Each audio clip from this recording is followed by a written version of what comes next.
there's no limits to how high you can go when you're constantly walking to the light, walking to positivity. How do you deal with the adversity in your life? I got married, divorced, had a kid, and lost my grandma all in the same year in 2020. In 2012, I got in trouble with the law, and I ended up losing my relationship. I lost my car, I lost my house. I feel like I lost my family because of one decision that I made. And I had the rug pulled from underneath my feet.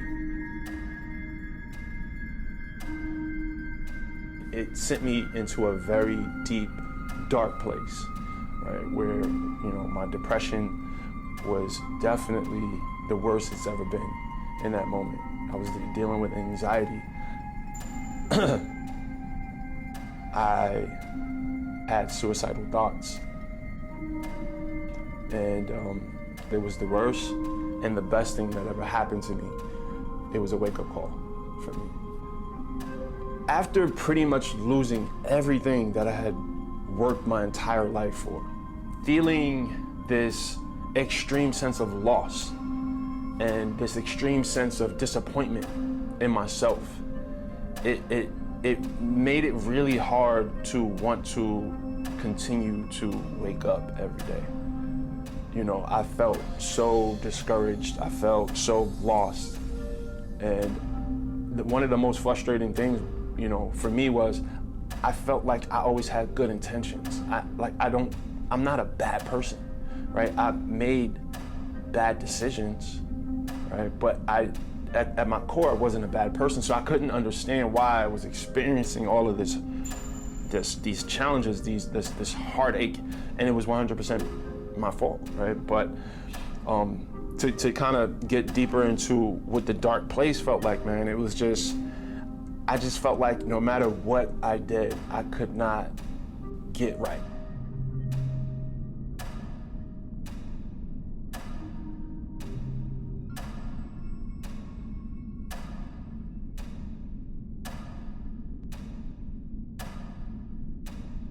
If I didn't have my 2 kids, I can't say that I would be sitting here right now, bro. That they were the reason that I found the fight inside of myself. So when I asked myself, okay, what can you do to take control of your life? The first thing I thought was lose weight, right? Lose weight, get some confidence, get into a better physical place so that you can get into a better mental place, right? So that you can just reinvent yourself. I needed a new identity. Completely. I was tired of being the fat, broke dude who constantly made bad decisions. I wanted to reinvent myself. And I figured fitness would be a great place to invest the energy I like to use this comparison, like I needed to find something that was gonna knock down that first domino, right? That way, the rest of the problems in my life would essentially, course correct. And fitness was the catalyst for that. And I decided to go all in. I decided to invest 150% of my energy to transforming my body. And what started off as a weight loss mission very quickly became a mission to become a better human in general, to reprogram my mind. And learning about the law of attraction and the power of our thoughts was a game changer for me. So, talk to the people about how fitness have helped you pull yourself from some of the most challenging moments in your life, like getting you out of your darkest places. How did fitness help you with that? Well, you gotta understand, guys, when it comes to the physical body, what you see is a reflection of what I've been doing. Long story short, I love bodybuilding so much because it gives me discipline that I need. When you're waking up, cooking your meals, or going to the grocery store, trying to get a workout in, you don't really have time to have idle time, because it takes a certain level of energy. Not just energy from calories, but mental energy and physical energy. Time is energy to maintain that look. Yeah. So I believe it gives me much needed discipline, which is why it kept me out of trouble so many years. For sure. I look at my past life, I wasn't taking the gym that serious. I look at the life I had of a 10-year streak of not getting in trouble plus, it was because I had something going on that was productive. not something negative. Yeah. Because negativity is you're just gonna keep digging until you eventually find something that's gonna stop you. Yeah. You know what I mean? But there's no limits to how high you can go when you constantly walk into the light, walk into positivity. My man. And I think that's what happened. I think the first step to changing your mindset is to develop self-awareness. You have to know yourself. You have to understand the nature of your mind. You have to understand how your thoughts contribute to your reality, right? You have to understand how your attitude about a thing is everything. You're a man that have overcome things in your life. 100%. I'm positive of it, right? I feel your confidence. You're oozing with that confidence. You feel me? Yeah. How do you deal with the adversity in your life? Well, you just gotta look at it as like, all right, well, the world, when you look at it, it's a shitty place, and there are tons of shitty people. What type of people are you gonna be around? What type of thing are you gonna tell yourself? What are you gonna tell yourself when you wake up in the morning? Are you gonna tell yourself, oh man, the world sucks, everybody sucks, my life sucks? Or are you gonna be like, yeah, the world sucks, everybody sucks, but I don't care, I'm gonna work my ass off anyways, you know? And that's what it is. Because the world around you is not gonna change. The only thing that's gonna change is you. And the only way that you're gonna change is by wanting yourself to. So, with my case, I was able to change. In your case, you're able to change. Everybody has the ability to change. It's just a matter of how you're gonna access it. And then once you access it, are you gonna stay true to it? So what do you credit the attitude? You have a great attitude about life, and I think your attitude about life is everything. That's your sauce, right? What do you credit that attitude to? Just experiences, you know? Like, I learned early on in life that the world's a very crappy place, man. I grew up without either of my parents. I had to just survive, you know? So the fact that I'm here and the fact that I'm doing like next level things and setting records and just doing all this like different, like, you know, stuff that not a normal person would do, that's what really, like, one, that confirms it, and the experiences leading up to the success and all the cool shit, that's what the structure was founded on. If you were to give one piece of advice to somebody that's dealing with something tough right now, what would that be? Pick your head up, tie your shoes, make your bed, and get out there and go work hard. Because nobody's gonna do it for you. You can only do it for yourself.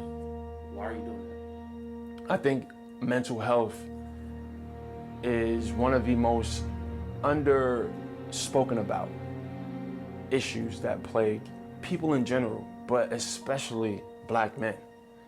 We've been taught not to share our emotions, not to share the things that we're battling. Man, suck it up.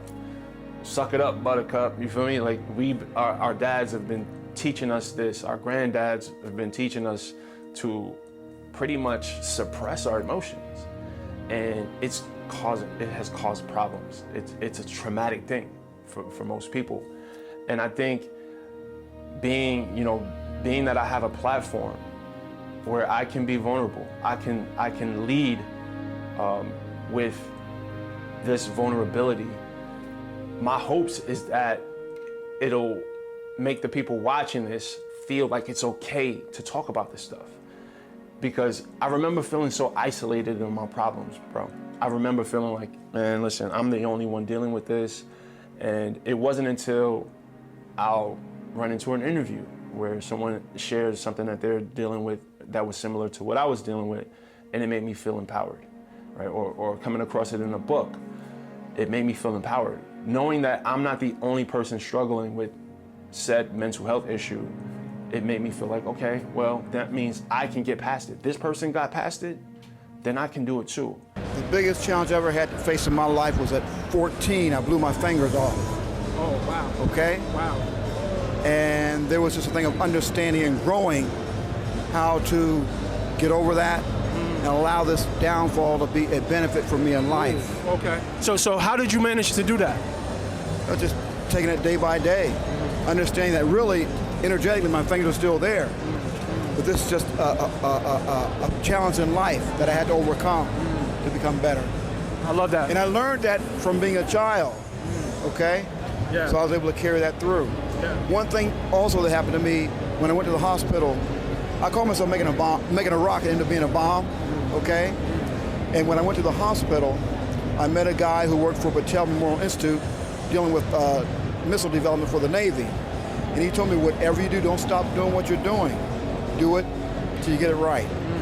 He said if scientists were to stop developing things because of setbacks, new things would never be developed. So what he was telling me to do, get back on the horse. Yeah. Get back in the game of life. Yes. Okay? Yes.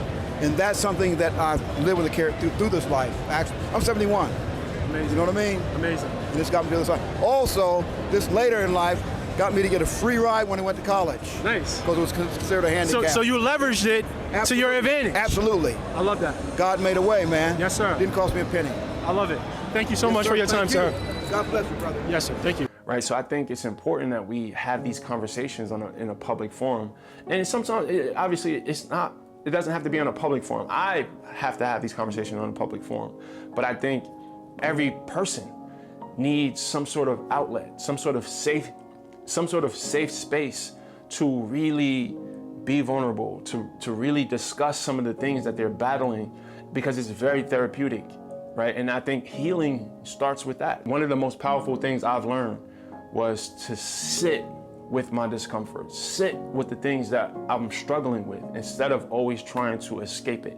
I'm experiencing the discomfort. I'm not gonna turn to alcohol. I'm not gonna turn to food. I'm gonna sit in it. I am going to use that adversity to make me stronger, right?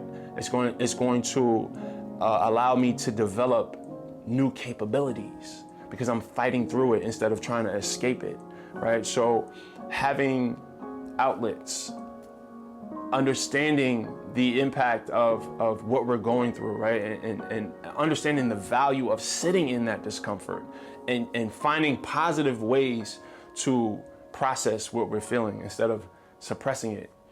It's going to be super important for people to understand that, but especially for men. So I wrote a book called Gift of Injury. It's about my career as a powerlifter, where I broke my back in 2009. It was told I'd never lift again. Doctors wanted to do surgery on me, told me I'd always be in pain. I hooked up with a guy named Dr. Stuart McGill in Canada. We wrote a book called Gift of Injury, and it was me coming back to powerlifting in 2020, October. I was the first person to squat over 1,300 pounds in competition. Wow. Wow. That's phenomenal. First of all, salute. And I love how you leverage something that would be a setback in order to propel you and help other people as well. In the title, Gift of Injury. Yeah, that's amazing. All I want to do is share my story, right? And guide people using the experiences that I've gone through. I definitely speak freely and openly about therapy, right? I have tools that I've developed, habits that I've developed, like meditation, journaling, yoga, just mindfulness, breath work. There's a lot of tools available to us that we now have so much information about that we didn't have 20, 30 years ago, right? That our parents didn't have. And I think experimenting with these different tools, I think everyone should try to experiment. Don't try to do everything at once, right? Don't think, oh, I need to develop a journaling habit and I need to meditate twice a day and I need to do this and I need to do that. No, start with one, right? If you have the resources to get a therapist, if you have the resources to get a life coach, I 100% advise people to do that, right? If you can get help, it's a game changer. But if you don't have the resources, it's okay. If you have a smartphone, that's all the resources you need. But you do need to figure out a way to set up some sort of accountability in your life, right? You need to figure out, okay, how can I develop better habits, right? How can I instill this healthy habit, this habit that's gonna help me heal emotionally, help me address the trauma that I've experienced and heal from that? There's endless resources that people have access to now for little to no money that are helping people heal from their trauma, that are helping people develop self-awareness. But we gotta know that it's okay. Like, especially black men, we feel like, we don't do that. I don't need to talk to anyone. I don't need to meditate. I'm not a monk. I had to go through hard times in 2020. I got married divorced, had a kid, and lost my grandma all in the same year in 2020. Wow. And when I came home from that, man, I didn't know how to handle it. I isolated myself and I was alone, but something in a voice in my head told me that I need to push through and I need to tap into my creativity. So what's the thing that you use to push you through these dark times? Yeah, so God, man, you know, my Lord and Savior is Jesus Christ, you know, so I leaned on him in a time of need. And instead of resorting to a lot of drugs and alcohol or counseling, you know, I prayed and I got into a regimen. I created a routine for myself. Wake up, hit the gym, write music, come home, you know, play some video games, just do something like that. So how has fitness helped you with your mental health? Yeah, so fitness is everything. That's the foundation. You know, if you're not waking up in the morning and doing some sort of form of exercise, you're really limiting your own potential. You know what I mean? Because that's what gets everything going, to get your mind woke, get your body woke, and get you ready for the day, yeah. I appreciate you, bro. Some people think it's some spiritual, like pie in the sky type activity, and it's not. This is a science-based thing. Meditation heals our brain. I like to say meditation is how I learned the nature of my mind, right? Just being present in the moment, observing the activity of my mind from an objective standpoint, right? From a third-party standpoint. When I meditate, I'm able to listen to my thoughts, observe my thoughts as if I'm someone else outside of me, and I can see what's going on. Because our brains, bro, our minds are super active, and it's a survival mechanism, right? But when you understand that, it gives you this power to detach from it and not so much allow yourself to you know, ride these waves of negative thoughts and negative emotions. It's like you have to understand that this is just what your mind is going to do. Your mind is going to introduce all types of crazy thoughts, most that are totally false, right? And once you develop that awareness around the nature of your mind, it frees you. You're gonna have times where you're happy and you're gonna have times when you're not happy. You can't expect to always feel good. You feel what I'm saying? You can't expect to always be in the best shape mentally. But what you can control is how you react, right? Because it's not so much the thought that is detrimental, it's what that thought causes you to do. Again, that formula, thoughts creates feelings, right? The thought creates the feeling. The important part is the action. What you do with that feeling is what you have control over. We'll never have control over our thoughts. I motivate myself every day. Motivate yourself. Yes, and I see how far I came, and so I keep going. You know, I don't give up. That's why. So you stay focused. You keep your Yes, goals. focus on goals, yeah. Doesn't matter what happens. Sometimes you got good times, bad days, but you keep focused and keep going. That's what's up, man. Yeah. Well, congratulations on your. I want to help people, especially black men, free themselves from the prisons that they've created for themselves in their minds. But I'm definitely following you, and you inspire me, brother. Thank you. I appreciate that. I want people to feel empowered when they watch this, because I'm a dude from the hood. I grew up poor. I didn't know a lot of the things that I know now that have empowered me. I want to give people access to this information that changed my life, right? Because, bro, we can free ourselves. We can free ourselves, and I definitely want to contribute to helping people free themselves. I want people to understand that you hold the power. You have the keys, bro. Anyone watching this right now, anybody watching this right now, if you have some situation in your life that you don't like, right? If you have any situation in your life that you are unhappy with, you have the power in any moment to choose to switch your path.